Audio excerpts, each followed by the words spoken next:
মুগ্ধের মা, অন্য তুমলার শিশু থেকে শুরু করে, শিক্ষার্থী থেকে শুরু করে মরে গেলেই বেদনা বুঝবে। আমার 6টা সন্তান যে ওখানে ডিবির অনশনে আছে তাদেরটা কে বুঝবে?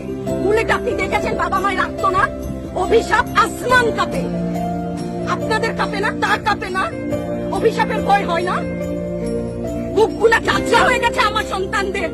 রাবার বুলেট বলবেন, কি বলবেন? এগুলো অস্ত্রের মুখে দাঁড়িয়ে আছে। আমাদের পয়সায় কেনা বুলেটে আমাদের সন্তানদের আপনারা বুলেট ছুটছেন। আর কত পুলিশ ভাইদেরকে বলি, ভেতরে তো আপনিও মানুষ, পুলিশ ভাই বলি না, ক্ষমা করবেন, মুখ থেকে বার হয়ে গেছে। তাদের ঘরেও সন্তান আছে, তাদের খোলসের ভিতরেও মানুষ। যারা এখনো ঘরে আছেন তারাও জানেন আর কতদিন ভয় পাবে। ভয়েই থাকে। একটা মারবেন 10টা আসবো, 10টা মারবেন লক্ষ আসবো। সারা দেশের মানুষ, মা বাপ সব একসাথে দাঁড়াবো। ওদের সন্তানকে